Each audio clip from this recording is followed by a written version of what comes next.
de 41 grados. Lo que va De acá en subiendo es más. Con María O'Donnell. Un tutorial para tiempos complejos. Pobre, lo dejamos a David hablando solo. Lo que va a subir termina David, que fue culpa mía. No, lo que va subiendo es la demanda de energía en todo el país. Claro, claro. Esto va subiendo continuamente, no Claro, para. no para. Bueno, muy bien. Ayer Alberto Fernández dio un reportaje a la radio 750, que es una de las radios del grupo de Víctor Santamaría, el encargado de el sindicato, el titular del sindicato de encargados de edificio, un hombre del PJ porteño, fuerte aliado de Alberto Fernández, que ha tenido un crecimiento extraordinario en medios de comunicación. En este caso, la radio en la 750 debutaba con un programa, la que es a su vez directora de Página 12, otro de los medios de Víctor Santamaría, Nora Beiras, y en ese contexto Alberto Fernández dio un reportaje. Y describo el contexto porque Alberto Fernández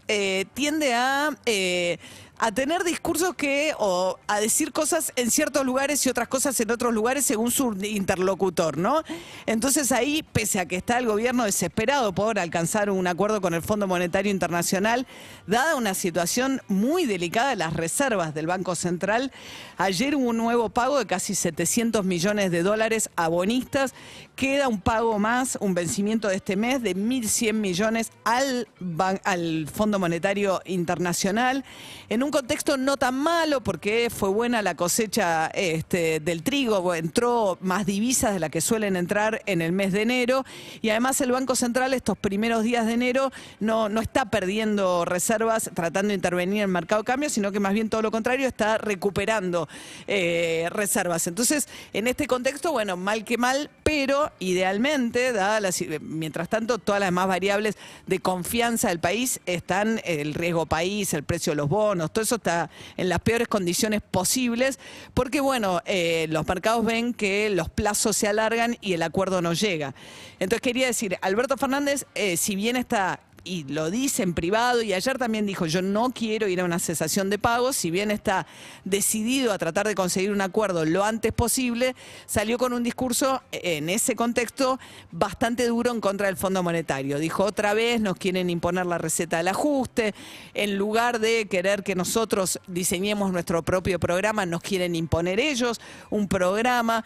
cosa que nosotros no vamos a aceptar, etcétera, etcétera. Justo ayer también salió Joseph Stiglitz, que es Premio Nobel de Economía,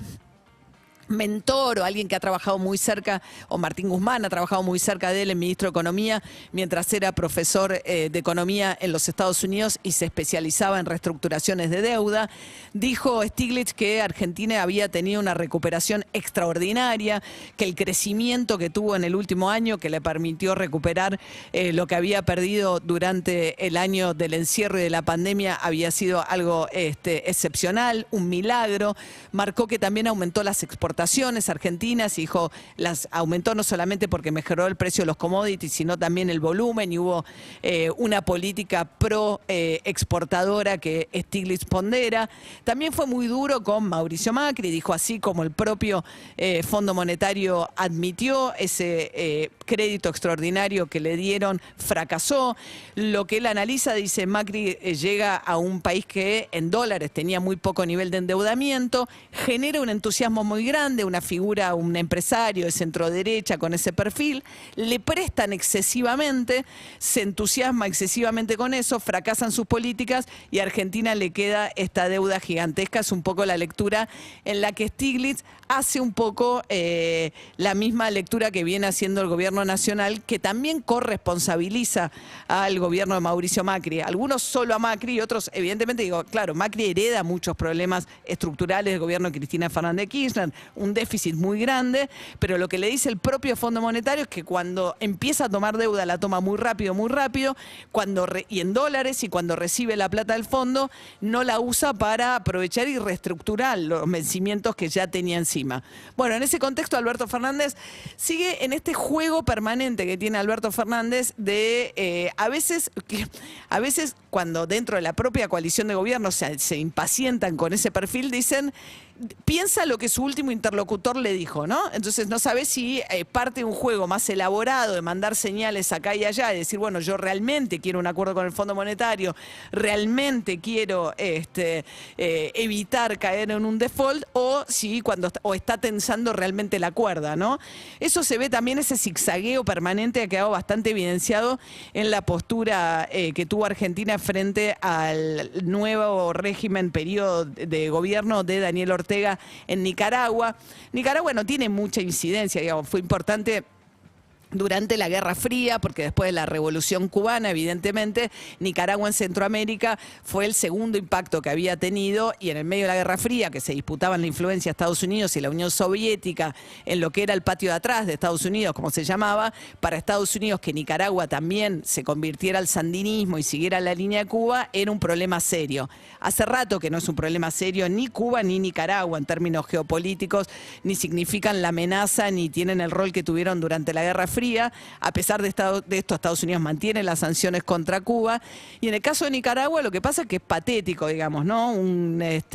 Una revolución como la sandinista, hablábamos hace un ratito con Pablo Stefanoni, que se destacó además por un plan de alfabetización extraordinario, donde se involucraron escritores, poetas, derrocaron una dictadura tremendamente sanguinaria, se fueron, y esto es algo muy particular para una revolución de izquierda como era la revolución sandinista, habiendo perdido una elección. Daniel Ortega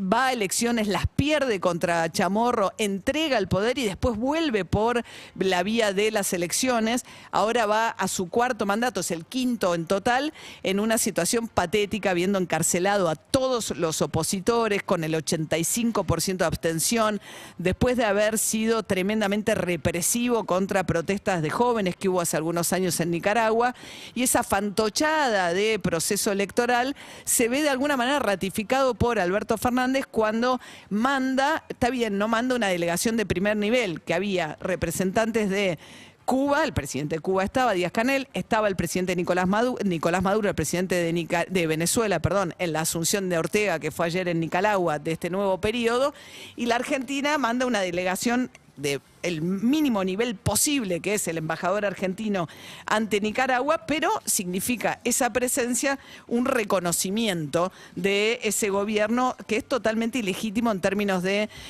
su origen democrático. Y en ese problema además termina enganchado con la presencia en Nicaragua de un dirigente del régimen iraní que tiene una de las alertas rojas de Interpol porque está acusado de haber sido parte de los organizadores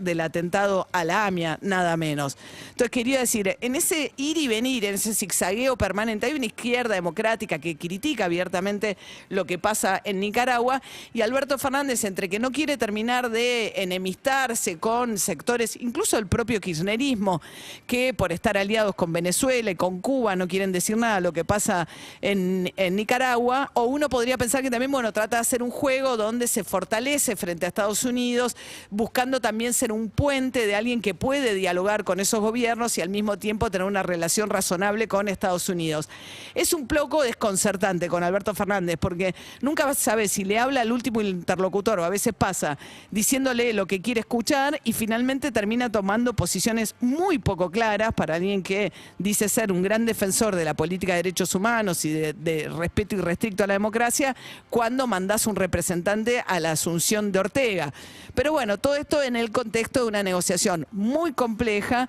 en la que es difícil leer realmente qué es lo que está pasando con el Fondo Monetario Internacional. Si uno ve lo que pasa con los mercados, apuestan a que esa negociación no está yendo a ningún lado. Si uno escucha lo que dice en privado Alberto Fernández, a pesar de que mande una representación o tenga una representación en la asunción de Ortega en Nicaragua, de que asuma a la Argentina como la conducción de la CELAC con apoyo a algunos de estos países, a pesar de todo eso, Alberto Fernández dice, no, estamos yendo a un acuerdo con el fondo, va a llegar antes de fin de mes, queremos el acuerdo y queremos evitar el default. Por ahora son dos lecturas muy distintas de eso que ocurre necesariamente, reservadamente, que son las negociaciones entre el fondo y la Argentina.